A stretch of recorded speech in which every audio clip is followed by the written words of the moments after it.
If I bleed tonight, if I am sad tonight, I don't have a job to find. And if I work tonight, if I'm so tired tonight, I'll fall asleep when... Welcome, race fans, to the D Box Syper Series, the Instadel.ca Alex LeBay Season of Champions. This is race number 1, the Instadel.ca 300 at Charlotte Motor Speedway. This race is brought to you by John Paul Cabana Racing Academy, by the Andrew Ranger Academy,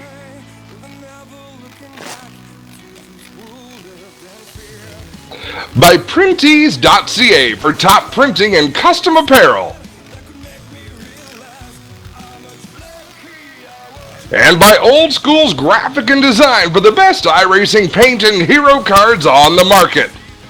My name's Adam Ross. I'll be your host for this event. I'm joined by league organizer Martin Daviau and by racer extraordinaire Jason Jacoby. Fellas, welcome to our first presentation in the Alex LeBay Season of Champions.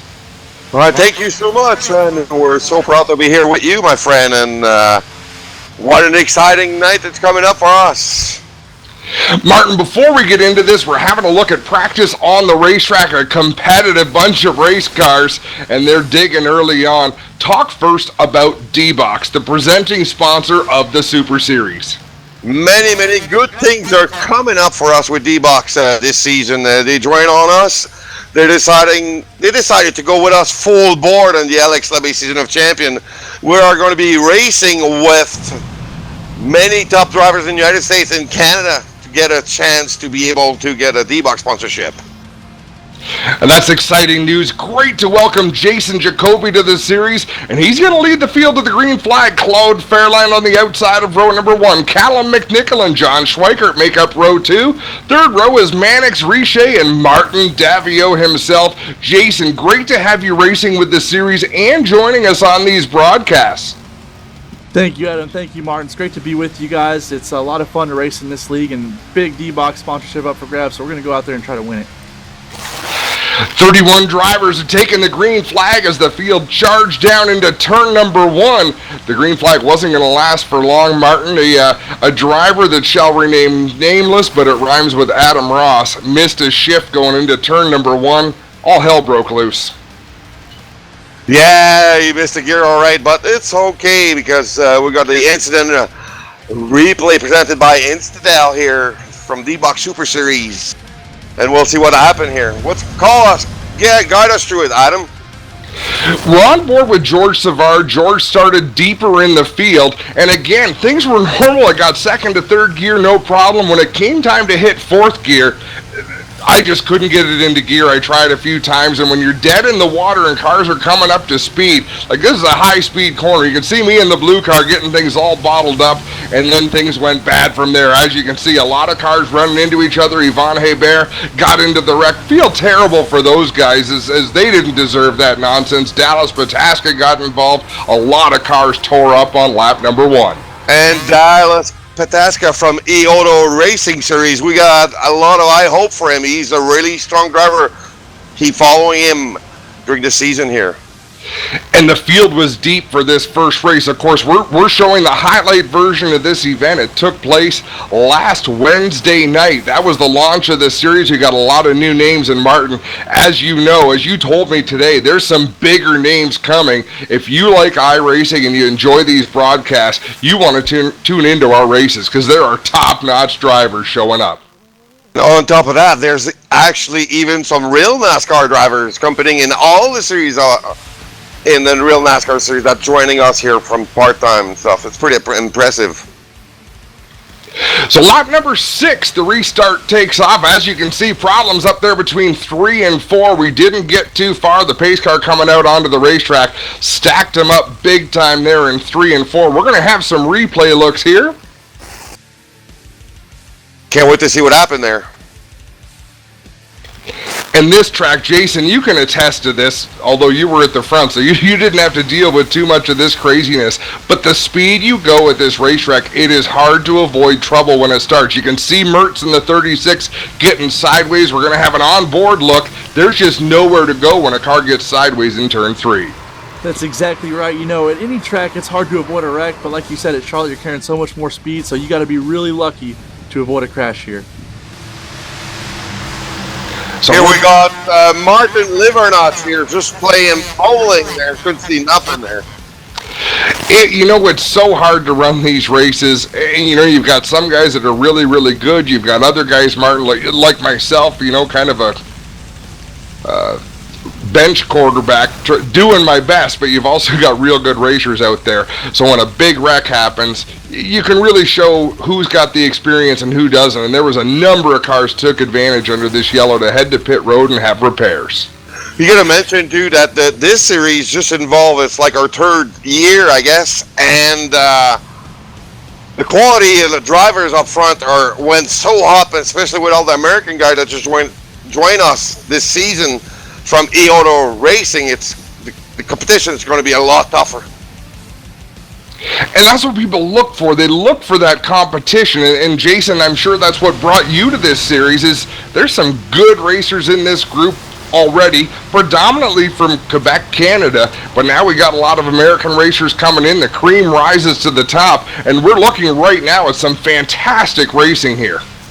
Yes, sir. There was some great racing on the track, especially you can see it right here. One of the big draws was the big names that are in the series. You got a lot of great racers, and like Martin mentioned earlier, got some NASCAR drivers, not only in D Box series, but in E-Auto, and the leagues have combined, and you got NASCAR drivers racing in both series. That was a big draw for me. In the rundown, top 15 with Adam. Steve Arvesay running in the 15th position, I believe, here. Martin, correct me if I'm wrong. Yes, you're right. One of the many drivers who have come a long way. Francois Pelletier in the 29 machine. He's the 14th position at the moment. And Francois is also a real pit crew active member on Ray Black Jr. and Monster Energy Truck this year. A lot of people involved in different forms of racing. We had a look at the 42 of George Savard, and now the 7 of Tyler Chalk as we work our way up towards the top 10. Mario Morel, he's been a regular on the series for a long time, the driver of that 78 car. Maybe the 78 number will bring him some good fortune this season. 227 is Bruno Pichette. Taylor Burris, another one of the newcomers. He's behind the wheel of the 45 machine. Pretty white car. Taylor Burris. A lot of people take a lot of pride in the looks they bring to the racetrack. It's pretty impressive. And look at the big battle here in the top 8 cars. Crazy. Phil Allen in the 94. We see him sweep to the inside. There's the 01 of Garrett Maines. He's racing along the inside of Mad Mannix Richer in that black and red number 6. Mannix, a longtime iRacer and a great competitor. The 82 is Callum McNichol. Again, drivers that we've had over the past few seasons. Callum McNichol, one of the regulars, and of course Martin Daviau, driver of the 81 machine. We're getting towards the top 5. Where were you running at that time? 6th, Martin? I was 5th. You were 5th, so 4th is the 43 of Claude Ferland. The 008 running in 3rd is Michael Jeans. I think it's 2nd. Sorry. Oh, that ruined the surprise, didn't it? Now the 88 of Jason Jacoby having his way. He's out in front, as you can see, by nearly half a straightaway. That car was on a rail, just glued to the bottom of the racetrack. Yes, sir. I got to thank Martin Daviau for the setup on this one. He put a rocket ship underneath me in this sim race. I was pretty upset at myself because I think I had the same setup and the car was great. I didn't get much practice. The car was running well and I was turning some good laps. I just made way too many big mistakes and knocked myself out. We're going to look at a replay here. I believe this will be caution number 3. No, it's a big move to the outside. Did this lead to a yellow? Yes, it did. 2 cars gathered up hard into the front stretch wall. Wow, they're still getting involved. You know what? That looked like Dallas Pataska right there with the Yvonne Hebert right behind him. I got to thank you, man, because you never like to see one taken out, but with Dallas's wreck from the beginning, it gave me a really big shot to win this race because Dallas is one of the fastest guys you can ever race out there. You know, it's all about opportunity. Dustin Ping and the 9 were going to ride on board. He got a huge run to the outside of the racetrack, but as you guys know, coming out of turn 4, the cars get a little bit light, and if you come together, it doesn't take much contact to really wreck a race car and get them sideways. Again, the track gets so skinny when you're coming out at the corner 180 miles an hour, you've got nowhere to go. And we're on lap 37, and let's go to the pit with second place to top 10 here. Down pit road, look at that. Those 3 front cars got a great advantage heading onto pit road. And because the iRacing pit crews, everything is so even, any advantage you can get driving into the pit stall, driving out of your pit stall is going to pay off. That's very true, and one common mistake is sliding through your box. Luckily, I didn't do that this race. I tend to do that every race, at least once or twice, sometimes every time. We got some in-car battle. We see Bruno Pichette here hitting the wall of front straightaways in the 6, and the 2 car will go by. And at Charlotte, it's so cruel, because when you hit the wall out of turn 4 at Charlotte, you're about to hit the wall 3 times. Because of the quad oval, you've got 3 good chances to make hard contact and really ruin your night. That's exactly right. It seems we're right now live on lap 46, and everything's going really flowing. Almost a third of the way through the race. It was a 150-lap race, and that's one thing with all of the D Box Super Series races. These are long races. We're going to have a look at the top 6. Saw Jason Jacoby in the lead. There's a battle. Yeah, Garrett Maines holding off Callum McNichol there. That's a battle for the 3rd position. And is that Phillip Allen rounding out the top 5 there, Martin? Yes, it was. That's a good run for Phillip. Again, another driver. There's a big group, I want to say of us, but I haven't advanced like they have. But guys like Sylvain Joly, Phillip Allen, guys that'll surprise you on a given night. We're looking at the 6 of Mannix Richer. He's a driver that's going to be competitive just about everywhere we go, but there's other tracks that we visit where certain drivers just do well on those racetracks. There's the 43 of Claude Furland, another driver who's fast just about everywhere, but great to see Phillip Allen racing up there in the top 5. He's our 2-time defending champion, that 43 cars. Claude Furland is just so fast and so smooth. I wish I could say I've seen him race a lot, but I'm never anywhere near him. No comment. That's for the best. As the season goes on, Martin, you'll get better at talking the smack. I tend to set myself up for a lot of insults, but it's okay. It's a long year. You'll get better. Actually, I'm holding out right now. That's why. You're all class, my friend. The French in me won't let me do that. Jason Jacoby. This is the trouble with such a dominating performance, Jason. You don't get a lot of highlights on a run like this. Yes, sir, that's exactly right. I'm so glad I made a little bit of a spot there with my sponsor, youtube.com/jjacoby88. And I watched your introduction video where you show off. Now, is that your bedroom or is that a games room that you toured? Yes, sir, that is my bedroom. For the time being, it's my bedroom. Man, oh man, it is so cool. You got to check it out. Here's an instant replay presented by Instadel.ca. Martin, what are we about to look at? Caution number 5, I think it's the 11 car Martin Livernock who gets loose and hits the inside wall and rebounds on the outside wall, and I think his day is over. I'm surprised he was still in that race because he had a pretty hard hit early on, if I remember right. Yes. Pit lane is open on lap 58. And we'll be able to see Jason's virtual pit crew on the action. We call them the White Knights. That's what they are. That's exactly right.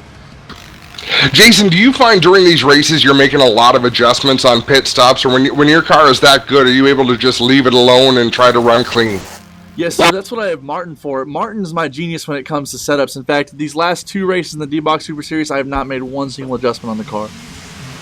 We've got another driver who runs really well. We're not going to see much of him in this race, but John Schweikart, and he's big. Like, he makes adjustments, I think, just about every pit stop, Martin, doesn't he? Yeah, Jason, not Jason, I mean, John Schweikart is really a sim race driver overall, really good, especially with setup. He's really good at it. Keeps working all the time on his setup during the race, for sure. Not to take anything away from Tyler Chalk, who we saw get involved there. Now we're on board with Taylor Burris as he's looking down the inside. You get down on the apron going into 3, that car's gonna spit up the racetrack. And 3 wide doesn't last long. I think that killed our good friend Martin Livernosh, the 11 car, right there. He's done for the night. New leader, new restart with Garrett Manis. Garrett Maines with a big jump on that. Well, I shouldn't say a jump, just a great start. Got out in front. It looks like Philip Allen running in the second spot in the 94 machine, but he's not able to keep pace. If we ask Jason that led that race, most of it, would you tell us starting up front like Garrett did here, must have had a big advantage for you to keep pushing hard and go pull away from the pack, I guess? Oh yeah, starting up front's great, and I tell you though, this really made the race extra fun when this happened. When this restart came out, I was the first car with fresh tires, restarting 7th, and it was just a really fun to try to work my way up through there, and that was probably my most enjoyable part of the race, to be honest with you guys. Now, do you hang back at all on that restart and let him go single file, or do you try to take advantage right away as we're on board again with Dallas Pataska? Not at all, Adam. I just went for it to get the lead as quickly as possible. There's a big fight on the track right now between Claude Ferland and Marc Daviau. Claude's trying to get the inside of 81. Will he be able? Man, that's a lot of experience racing side by side. I mean, each you have to be 60, 70 years old. That's right. That's right. I can tell you from experience that Martin was races great side by side. Yeah, Martin's a great racer. Claude's a great racer. We're having a lot of onboard looks here. And if you're not real familiar with iRacing, just a phenomenal simulator. This is not a video game. It is a racing simulation. And I mean, that's why I say you got to check out Jason Jacoby's video with the setup that he's got. If that doesn't make you feel like a race car driver, I don't know what will.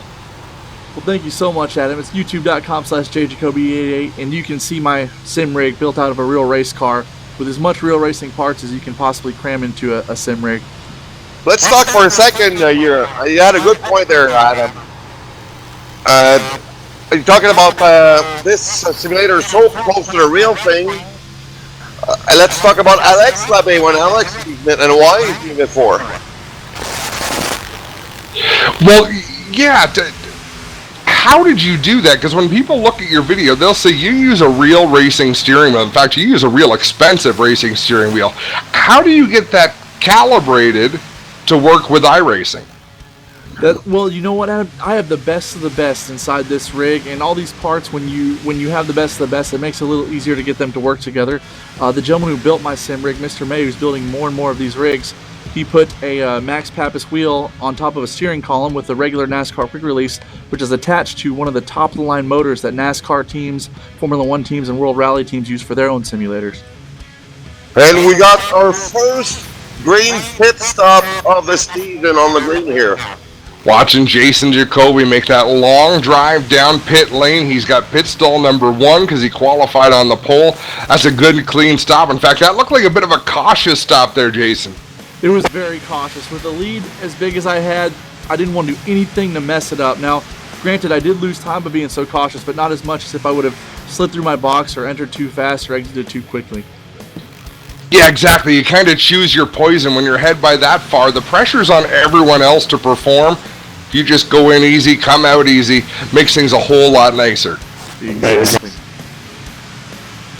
One thing we forgot to mention is in the NCL.ca Alex Labbé Season of Champion, we get a lot of green flag pit stop runs. So drivers are getting used to change their strategies, I guess, to make sure that they don't lose too much in the pit. In fact, because I'm not very good at getting on and off pit road, I've been lobbying for some segment races. I think we need some cautions, some mandatory cautions, maybe a caution clock, but I've been unsuccessful so far in getting that, Martin. I don't think you're talking to the right people there in the office. I know. That's okay. Can't please everybody.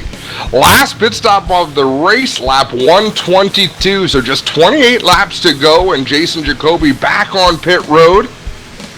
Again with the... We'll see if I have another easy entry. I'm sure I probably did because of the lead out and trying to win the race. And I'm not picking on you by any means, Jason. It's just things that you notice and ways to win these races, because there's a lot of ways to lose these races. To win, if you can take that conservative approach, man, that's a big load off your shoulders. You're exactly right, Adam, and no harm, no foul. So Garrett Maines, that's a little bit more aggressive coming down, but he slowed down early as well.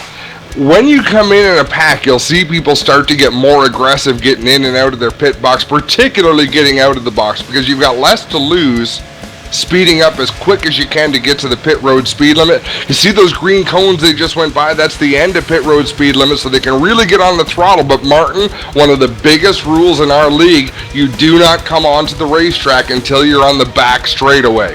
Oh yeah, and we praise by that rule because many people would jump right in the middle of corner 1 and 2, and it would create big wreck. And that way, if you do that, too bad for you. You lose your race points. We're on the last lap of the race, Adam. Last lap, looks like Mannix Richer trying to mount a challenge on Claude Furlan. Furlan running towards the bottom. There's a look at Martin Daviau. We got to move down into 3. That's George Savard to the inside. My goodness, we're seeing all sorts of action. But nobody had anything for Jason Jacoby, the winner of this race. Race number 1 in the D Box Syper Series as he makes his way down to victory lane. Jason Jacoby, he laid a whooping on everybody that night. What a run he had. That's what's crazy from his part. Like, he had, like, I don't know how many second you had ahead of second place, Jason? Yes, sir. It was just over 11 seconds to Garrett. That's crazy. But one thing, tell me if I'm wrong, Jason, you had so much around because behind you the competition was so tight and so tough, so you were able to run away. And we got the winner circle presented by D Box with Adam Ross. I guess I'm doing the top 3 interview. So I'll do a really short interview here. We have Claude Furlan, who finished 3rd. Claude Furlan is our 2-time season champion with us here, and he's going to try to make it 3 this season, but it's probably going to be hard for him to do. 2nd place, a newcomer, the 0-1 of Garrett Manis, a guy who's used to run. You know him pretty much. You want to talk about him a little bit, Jason? Yes, sir. I can say Garrett's a super clean racer, super fast. In fact, one of the top 30 in iRacing, and just a really great guy to race with. One of the nicest guys you could possibly meet in iRacing as well. Of course, you. Tell us about your race a little bit here. Oh, man, like I said, Martin, I couldn't have done it without your setup, and it was just a lot of fun. And Charlotte, you know, like Adam was saying earlier, there's guys who are good at some tracks and not so good at others. Well, Charlotte just happens to be one of my best tracks, so I was really fortunate to have your setup and one of my best tracks to put together made for a good race for me. So I guess you're in the chase because you won already. Excited about that? Oh, I'm super excited about it. You know what? There wasn't a lot of pressure going in, not because there's no competition, because there's a lot of competition. I just don't put much pressure on myself because I feel like putting less pressure on myself helps me perform better, but there's definitely a lot of excitement with being in the chase already. All right, we're going to go with the final standing with Adam Ross. Of course, Jason Jacoby took the win. Maines in 2nd, Fairlawn 3rd, Richer and Daviau, a couple of real steady runners, 4th and 5th. Michel Racicot, that's a great finish for him to finish 7th. Yvon Hebert with a top 10. Francois Pelletier rounding out that top 10.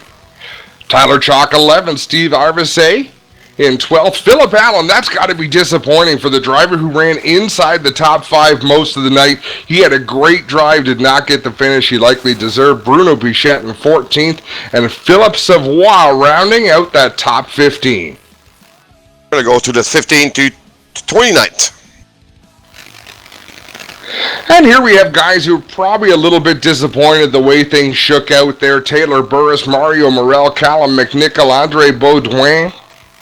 Sylvain Joly rounded out the top 20. Dustin Ping, Dallas Pataska. These are good drivers and quality equipment outside of the top 20. And again, drivers who did not finish. We saw Martin Livernosh in a couple of incidents. Of course, myself finished 24th. I was not on the racetrack when the checkered flag flew, nor was Patrick Lavasseur, Maxime Larouche, Joshua Mertz, John Schweikart, or Brian Taylor finishing 29th.